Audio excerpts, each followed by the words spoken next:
halkani waa kow Somali Media magacayguna waa Mustafa Ali qodobada aanu barnaamijka galabnaydu ku hayna waxa kamida wasiirka arrimaha dibadda dalka Iran Abbas Araghchi ayaa tagay dalka China iyadoo muddo 2 isbuuc kadibna uu madaxweynaha Mareykanka Donald Trump halka tagi doono waxaynu dul istaagi doonaa muhiimadda booqashada uu maanta ku tagay China wasiirka arrimaha dibadda dalkaasi Iran Abbas Araghchi qodobada soo kale aanu barnaamijkaydu ku haynayna waxa kamida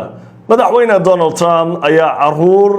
reer Mareykanka ku balamiyay aqalka waxauna kala hadlay xiisada Iran waxa uu leeyahay Iran ay idin dili doonto sheekaya blayaan idinkaga diyaariyay arinta iyadoo maqal iyo muuqaal qodobada sidoo kale aanu barnaamijkeedu ku haynayna waxa kamida Suudaan ayaa sheegtay in Imaaraadka iyo Ethiopia ay khatar ku yihiin dalkeeda waxayna ku eedeysay weeraradii lagu qaaday dalka Suudaan isbuucan shalay ilaa iyo daraad inay ku lug leeyihiin drone laga leeyahay Imaaraadka Ethiopia ay ka dambeysay Suudaan waxay u wacday safiirka u fadhiyo dalka Ethiopia labada dal Suudaan iyo Ethiopia xiisadooda ayaa cirka isku sii sharareys waxana laga baqayaa dagaal baan oo dhex mara labada dal faafahinta arinta ku saabsan ayaad maqli doontaa qodobka ugu dambeeyana waxaan idinku hayaa booliiska London ayaa la sheegay in ay baaritaan ku sameeyeen isla markaana ay baarayaan sababta ka dambeysay weerar lagu qaaday goob telefishinka Sky News uu sheegay inay hore u ahaan jirtay synagogue hadda goobta maxay tahay goob masaajid hadda ayaa inta la dhihi lahaa masaajid la weeraray waxa la leeyahay meel yuhuud lahaan jirta la weeraray sheekaya blo arinta ku saabsan ayaa idin diyaari oo aan dul istaagi doonaa iyo warbaahinta laba wajiilnimada ay ku dhaqanto qodobada iyo kuwa kale aynu ku bilowna barnaamijkeena wasiirka arrimaha dibadda dalka Iran Abbas Araghchi ayaa booqasho ku tagay muddo dheer kadib dalka China wana booqasho nooceeda oo kala ah Iran mas'uul sare oo kamid ah ku tagay dalka China tani intii ay bilaabatay weerarada ka dhanka Iran oo ay ku qaadeen Israel iyo Mareykanka haddaba Abbas Araghchi booqashadiisa waxay ku soo aaday xilli la filayo madaxweyne Donald Trump muddo 2 isbuuc kadib inuu booqdo China wasiirka arrimaha dibadda dalka Iran ayaa la kulmay dhigiisa dalka China iyadoo labada mas'uul iyo labada dal ay ka wada hadlayaan mustaqbalka Hormuz dejinta xiisada bariga dhexe iyo sida ay iskaashi military mid dhaqaale u dhaxmari lahaa China iyo dalka Iran China iyo Iran waxa ka dhaxeeya heshiis saaxiibtinimo iyo xiriir fog iyadoo labada dal ay ka wada mid yihiin in kooxda loogu yeero BRICS oo ay ku midaysan dawladaha Brazil, Russia, India, China iyo South Africa Iran ayaa la sheegay inay qayb ka tahay dalalkaasi oo markaasi ay kamid tahay dalalka doonaya inay baabi'iyaan oo laga adkaado waxa loogu yeeray lacagta dalka Mareykanka adduunka lagu maamulo Iran waxay doonaysaa inay qayb ka ahaato dalalka loogu yeero dalalka de-dollarizationka u ololaya laga maarmo lacagta Iran hadda waxa ay soo jeedisay in lacagta Mareykanka aan shidaalkeeda lagu iibinaynin durbaba dalalka qaar ayaa bilaabay in lacagta Shiinaha ay ku iibsadaan lacagta aan ilaahda shidaalka Shiinaha lacagta Shiinaha ay ku iibsanayaan lacagta shidaal marka ay doonayaan Iran ka iibsadaan Iran waxay leedahay dal walba waa inuu la yimaado lacagta Shiinaha taas oo mar kale qiimaha lacagta Shiinaha kor u qaadaysa dollarkina dilaysa Iran waxay la soo baxday diblomaasiyad wareer badan gelisay Mareykanka haddaba aan idin wadaago booqashadii ugu dambeysay ee Abbas Araghchi iyo ujeedka doorashadaasi oo ay Al Jazeera warbixin ka diyaarisay Well, Iran's Foreign Minister Abbas Araghchi is in Beijing for talks with his Chinese counterpart. The meeting comes 1 week before President Trump is scheduled to visit China. The US is pressing Beijing to help convince Tehran to reopen the Strait of Hormuz. China buys more Iranian oil than any other country, but dueling Iranian and US blockades of the Strait of Hormuz have cut all flows of fuel. Katrina Yu is in Beijing with more on Araghchi's visit. His first in-person visit, although he has spoken to his Chinese counterpart Wang Yi at least 3 times over the telephone since the conflict began. We know that that meeting has now started here in Beijing, and front and center on the agenda will be 2 things: maintaining the ceasefire and also reopening the Strait of Hormuz. 2 things that China wants and has been very vocal. taasi waxay ahayd warbixintii ay ka diyaarisay Al Jazeera booqashada uu ku tagay wasiirka arrimaha dibadda dalka Iran dalka China waayahay booqashadanina waxa ay warbixintu leedahay waxa ay ku xigtaa muddo ka yar 2 isbuuc booqashada Trump uu ku tagi doono ugu badnaan in ka yar 2 isbuuc ama isbuuc gudihiisa dalka Mareykanka waayahay saaxiibada qiimaha leh qodobka xiga barnaamijka aynu toos u galinaa Trump waxa uu la kulmay caruur reer Mareykan oo lagu balamiyay aqalka cad caadiyan caruurta aqalka cad booqato waxa ay la kulmaan madaxweynaha dalka Mareykanka si ay dhiirigelin ugu noqoto caruurtan iskuuleyda ah markii uu Trump la kulmay waxa uu kala hadlay waxyaabo badan laakiin waxaan idiin soo qaaday qodob xiiso badan oo ku aadan Trump ilmihii waxa uu leeyahay waxaan la dagaalanay Iran waxaynu ka hortagnay inay samaysto hubka waxgumaada ee nuclearka taasoo adduunka dhan qatar ku ahayd baabi'in lahayd Mareykanka iyo dunida iyo Israa'iil wadamo badan waan badbaadinay buu leeyahay haddii aanan la dagaalami lahayn oo nuclearka Iran baabi'in lahayd sidoo isaga sheegay wali waxa la leeyahay Iran waqti kooban gudaheed waxay awood u leedahay inay samaysto bamba nuclear laakiin Trump ilmaha yar wuxuu leeyahay idinkii anigaba inta ma joogi lahayn haddaanan aniga Iran ka hortagi lahayn bal qayb waxaan idiin soo qaaday kamid ah hadalka Donald Trump oo qaar kamid ah warbaahinta ee baraha bulshada ay ku maadeysanayaan Trump wuxuu noqday comedian ee qof lagu maadeysto aqalka cad dhex fadhiya meesha uu ka noqon lahaa madaxweyne ka arrimiyo aqalka cad iyo danaha dalka Mareykanka bal aynu eegno warbixintan We just broke every record and now we're going to take a hit because we have to make a journey down to Iran to take the nuclear weapon. They would have had a nuclear weapon within 2 weeks. Remember, we sent that beautiful B-2 bomber in, and we blew up their nuclear potential. It was obliterated, for those that are not aware, and to a point where it would take them weeks to dig down, and we wouldn't let them dig down. We have our eyes on it all the time. But it was a very important thing. So we would have had an Iran with a nuclear weapon, and maybe we wouldn't all be here right now. I can tell you the Middle East would have been gone, Israel would have been gone, and they would have trained their sights on Europe first and then us, because they're sick people. These are sick people, and we're not going to let lunatics have a nuclear weapon. The power of a nuclear weapon is something I don't even want to talk about. kaasi waxa uu madaxweyne Donald Trump waxa uu leeyahay hadii aanan geli lahayn oo aan weerari lahayn dadkan wadada xanuunsan wana baabi'in lahaayeen Mareykanka ay baabi'in lahaayeen Middle East wadamada bariga dhexe ma joogi lahayn adduunku wuu baabi'in lahaa nuclear ay ugu dhufan lahaayeen ilmo yar yar baa loogu sheekeynaya waa caruur yar yar oo iskooleeya waxa leeyahay Trump dagaalkan ma dagaal intuu galay uu ku guuleystay uu soo afjaray waa dagaal hadda sidaan barnaamijka hore ku sheegnay xogeeyisa arrimaha dibadda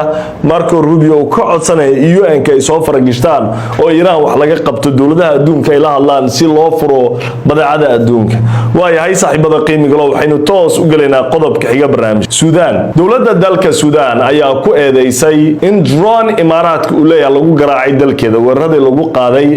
caasimada dalkaasi Khartoum waxayna sheegtay weeraradan inay ka dambeysay droonadan isticmaaleen Ethiopia labada dal Suudaan iyo Ethiopia dagaal xiisad aad u daran ayaa ka dhaxayso Ethiopia waxay ku eedeynaysaa Suudaan inay tahay cidda jabhadaha ku kacsan gaaraan TPLF cidda garabka siinaysa inay Suudaan tahay Suudaan ayaa lagu eedeynayaa jabhada halista ah ee ku kacsan Ethiopia ee rabtay inay maamulka ka turta Abiy Ahmed Suudaan in laga soo abaabulo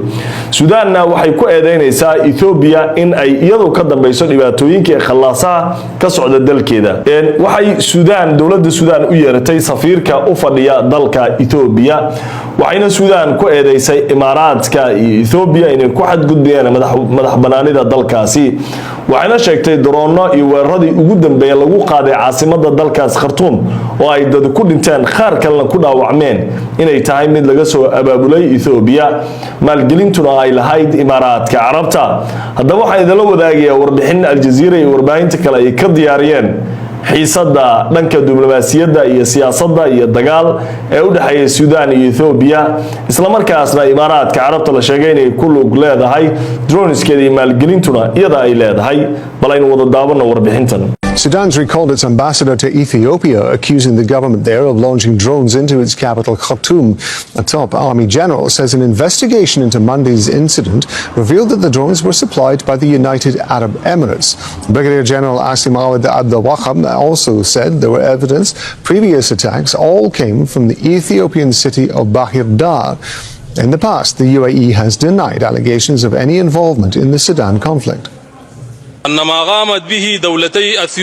What Ethiopia and the UAE have done is a direct aggression against Sudan and will not be met with silence. Our armed forces are fully prepared to deal with any threat in a way that preserves the dignity, sovereignty and security of the nation. Ethiopia's Foreign Affairs Ministry has released a statement dismissing Sudan's claims as baseless. It's instead accusing officials in Khartoum of supporting what it says are mercenaries from the Tigray People's Liberation Front to fight in the conflict. Ethiopia has classified the TPLF as a terrorist organization. Ethiopia says Sudan has provided weapons and financial support to the group, and it adds that Sudan is being used as a hub for several anti-Ethiopian forces. Alan Boswell is the Horn of waayahay taasi waxay ahayd warbixintii aljazeera ay ka diyaarisay eedaynta labada dhinac Ethiopia iyo Sudan waxa ay sheegtay inaysan ka aamusi doonin xadgudubka caasimadeeda Khartoum iyo weeraradii lagu soo qaaday oo ay sheegtay inay ka dambeeyeen dawladaha Imaaraadka iyo Ethiopia halka Ethiopia ay diiday eedayntaas oo ay sheegtay inta cagsigeeda ay jirto oo cidda dhibaatada ku haysa Ethiopia ay tahay Sudan waxayna sheegtay Ethiopia in Sudan ay tahay cidda maalgeliso jabhada TPLF dawladda nidaamka jabhada Tigreega ee dagaalka baan kula jirto nidaamka Addis Ababa waayahay saaxiibada qiimiga lahow qodobka ugu dambeeya barnaamijka waxaynu ku soo afjaraynaa booliiska dalka Britain gaar ahaan magaalada London ayaa lagu waramayaa inay baaritaan ku wadaan weerar lagu qaaday goob hore u ahaan jirtay synagogue meelaha ay Yuhuudda wax ku caabudaan oo la sheegay in weerarkaasi burbur iyo dhibaato uu geystay waxaase cajiib noqotay in goobtu inkastoo ay hore u ahayd meel synagogue laakiin hadda ay tahay meel in maartay masaajida oo Ilaahay lagu caabudo inay tahay weerarkaas hadda booliisku waxay baarayaan inuu yahay mid argagixisay in kale laakiin warkay TV-ga Sky News ayaa aad loola yaabay meesha uu dhihi lahaa masaajid muslimiinta leedahay oo ku yaala bariga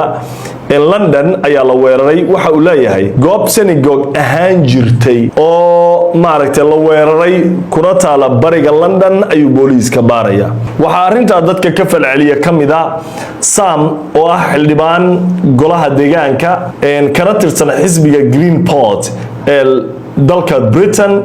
waxa uu yiri hadhihina synagogue it's a mosque warhayna waa masaajid warma masaajid warma masaajid warma masaajid macnaha TV-gan wuxuu awoodi laayahay inuu dhaho masaajid muslimiinta leedahay ayaa la weeraray wuxuu leeyahay macnaha waxa la rabaa in kor loo qaado weerarada Yuhuud lagu hay dabcan waa sharci darro ama meel Yuhuud leedahay noqoto meel muslimiin ha noqoto in la weeraro meel dadii ay wax ku caabudayaan in la iska weeraro oo dhibaato loo geysto wax banaan ma ahan sharci islaamka qabin midka Ingiriiska u degsan iyo dunida dhan aan qabin